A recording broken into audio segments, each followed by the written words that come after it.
कांता बहन की दो बहुएं थीं, बड़ी कल्पना और छोटी प्रिया। कल्पना का जैसा नाम वैसा ही काम। सारा दिन कल्पनाओं में रहती, ना कोई काम करती ना कोई धाम।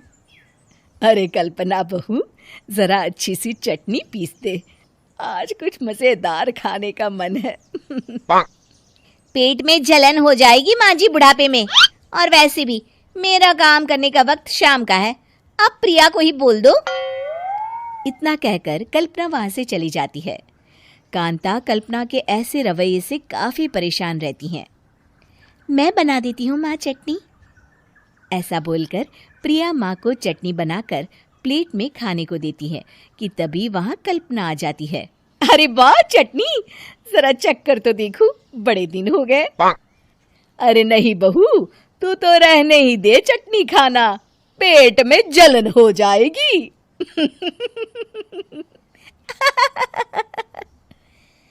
इतना कहकर कांता और प्रिया दोनों हंसने लगते हैं।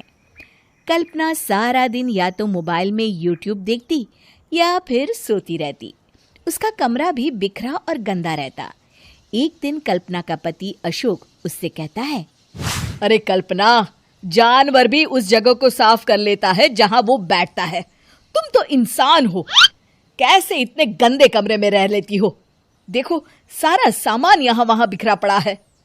ज्यादा अपनी माँ का बोल ना बोलो। हाँ, कमरा तुम्हारा भी तो है, गंदा लग रहा है तो साफ कर लो। पता नहीं तुम्हारे साथ मैं कैसे जिंदगी बिताऊंगा। इतना कहकर अशोक वहां से चला जाता है। बस खाना खाने कमरे से बाहर आती और फिर से कमरे में चली। कांता बहन काफी परेशान रहती। एक दिन प्रिया कांता से कहती है, माँ, मैं सारा दिन काम करके थक जाती हूँ, आप कल्पना दीदी से कहिए ना कि सुबह और शाम का काम बांट ले, मैं तो अब सिर्फ एक वक्त का ही काम करूँगी। हाँ। अरे तू वो भी ना करना, एक बहू तो कामचोर थी ही, दूसरी भी आ गई काम ना करने के बहाने लेकर। तभी वहाँ प्रिया का पति रमेश आ जाता है। माँ, मैं देख रहा हूँ भाभी कोई काम नहीं करती, प्रिया सारा दिन घर और रसोई का काम करती है, अब कुछ करो ना माँ। कांता मन में कुछ सोचती है और कल्पना के पास जाती है। कल्पना फोन पर मेकअप करना देख रही होती है। कल्पना, तुम सारा दिन बस मोबाइल देखती हो, घर का कोई काम भी कर लिया करो। प्रिया सारा दिन काम करके थक जाती है, आज से मैंने फैसला किया है, एक वक्त का काम तुम करोगी, सुबह का खाना तुम बनाओगी और रात का प्रिया। आप लोगों ने काम को हव्वा बना रखा है, थोड़ा सा ज्यादा काम करने में आप लोग घबरा क्यों जाते हैं? और हाँ, बहुत ज्यादा प्रिया की तारीफ मत करिए, बड़ी बहू तो मैं ही रहूंगी। मैं कुछ नहीं जानती, कल सुबह मुझे वक्त से खाना चाहिए, रसोई में आ जाना, वरना कल से तुझे खाना नहीं मिलेगा। सुबह कल्पना रसोई में नहीं आती है, वो देर से सोकर बाहर आकर कहती है, अरे भूख लगी है, आज खाने में क्या है? इतनी देर हो गई, आज किसी ने मुझे उठाया भी नहीं, पता नहीं कहाँ है सब। कल्पना को घर में कोई नहीं दिखता। वो रसोई की तरफ जाती है जहाँ बड़ा सा ताला लगा होता है। अरे रसोई में ताला! ओ, मैं तो भूल ही गई थी, माँ ने आज से सुबह का खाना मुझे बनाने को कहा था। हे भगवान, इतने लोगों का खाना बनाना क्या आसान है? सारे सदस्य बाहर से वापस आते हैं। वाह माँ जी, मजा आ गया छोले भटूरे खाकर। मेरे मुंह में तो अभी भी स्वाद आ रहा है। अरे कल्पना, तेरे भरोसे रहते तो हम तो भूखे ही रह जाते। कल्पना को बहुत गुस्सा आ जाता है। अब बहुत हो गया, आज से मैं अपनी रसोई अलग कर रही हूँ, मैं अपना खाना खुद बना लिया करूंगी।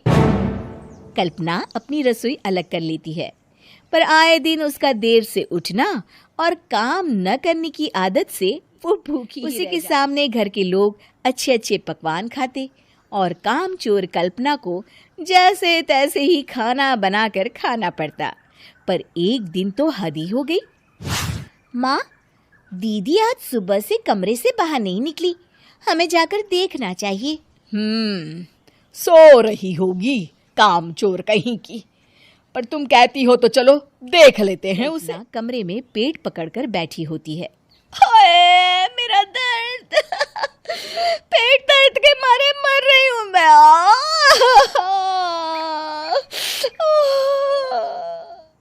अरे दीदी क्या हुआ? पेट में दर्द क्यों हो रहा है? डॉक्टर को दिखाया आपने? माँ, कल्पना खड़ी होती है और माँ जी के पास आती है। मुझे माफ कर दीजिए, अब से मैं सारे काम में मदद करूंगी, कभी आलस और काम चोरी नहीं करूंगी। हाँ हाँ वो तो ठीक है, लेकिन अचानक क्या हो गया जो तू काम करने को तैयार हो गई? काम चोर कल्पना। माँ, लगातार बासी और उल्टा पुल्टा खाना खाने के कारण मेरे पेट में इन्फेक्शन हो गया है। काम न करना पड़े इसलिए मैं 2 दिन का खाना एक दिन ही बना लेती थी। बासी और खराब खाना खाने के कारण लेने के देने पड़ गए। पेट में दर्द हो रहा है। चलो अच्छा हुआ, देर आए दुरुस्त आए। उम्मीद है कि आपको हमारी ये कहानी पसंद आई होगी। कृपया हमारे चैनल को सब्सक्राइब करें और सभी अपडेट्स के लिए बेल आइकन जरूर क्लिक करें। और हाँ, वीडियो लाइक और शेयर करना मत भूलिएगा। Bye bye.